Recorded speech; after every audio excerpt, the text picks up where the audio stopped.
Friends, welcome to SPR media works. Yerragondapalem assembly నియోజకవర్గం Lok Sabha assembly నియోజకవర్గంలోని 7 assembly సెగ్మెంట్లలో ఒకటి. ఈ నియోజకవర్గం 2008లో ఏర్పాటైంది. 2019 నాటికి ఈ నియోజకవర్గంలో మొత్తం 2,379,000 మంది ఓటర్లు ఉన్నారు. గత ఎన్నికలలో వైసీపీ నుండి పోటీ చేసి గెలిచిన ఆదిమూలపు సురేష్ ప్రస్తుత నియోజకవర్గం యొక్క ఎమ్మెల్యేగా కొనసాగుతున్నారు. ఎర్రగొండపాలెం నియోజకవర్గం విషయానికి వస్తే ఈ ప్రాంతం వైసీపీకి కంచుకోట. అలాంటి కోటపై ఎలాగైనా సరే పసుపు జెండాలను ఎగరేయాలనే కసితో ఉంది టీడీపీ. పార్టీ పురుడు పోసుకున్న నాటి నుంచి ఇక్కడ గెలవాలని చూస్తోంది. ఈసారి లోకల్ పొలిటికల్ వెదర్ ని తమకు అనుకూలంగా మార్చుకునేలా వ్యూహాలు పన్నుతోంది. గత 3 సార్లుగా జరిగిన ఎన్నికల ఫలితాలను విశ్లేషిస్తే 2009 ఎన్నికలలో కాంగ్రెస్ అభ్యర్థి ఆదిమూలపు సురేష్, టీడీపీ అభ్యర్థి డేవిడ్ రాజు పాలపర్తి మరియు పీఆర్పీ అభ్యర్థి నందిగాం జేసీ బాబులపై పోటీ చేసి 13,194 ఓట్ల మెజార్టీతో గెలుపొందారు.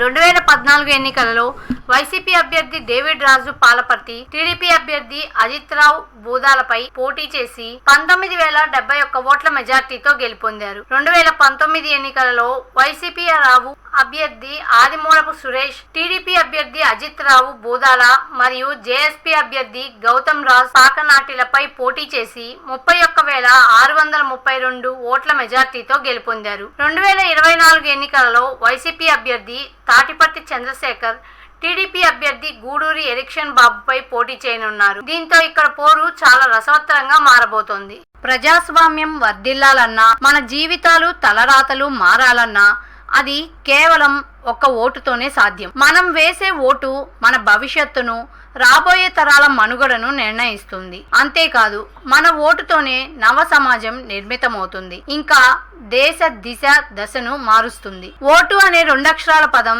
దేశ చరిత్రనే మార్చేస్తుంది. కేంద్ర ప్రభుత్వం జనవరి 25ను జాతీయ ఓటర్ల దినోత్సవంగా ప్రకటించింది. కుల, మత, ప్రాంత, లింగ, జాతి, భాష అనే భేదం లేకుండా దేశంలో నివసించే 18 సంవత్సరాలు నిండిన పౌరులు అందరికీ భారత రాజ్యాంగం ఆర్టికల్ 326 ద్వారా ఓటు హక్కును కల్పిస్తుంది. ప్రజాస్వామ్యాన్ని గౌరవించాల్సిన బాధ్యత ప్రతి పౌరుడిపై ఉంది. ప్రజాస్వామ్యానికి ఓటే పునాది. దేశ, రాష్ట్ర భవిష్యత్తును నిర్ణయించేది ఈ ఓటే. అలాంటి ఈ ఓటును డబ్బుకు, మద్యానికి అమ్ముకోకుండా భారత ప్రజాస్వామ్య పరిరక్షణ కోసం ప్రతి ఒక్కరూ తప్పనిసరిగా తమ ఓటు హక్కు వినియోగించుకోవాలి.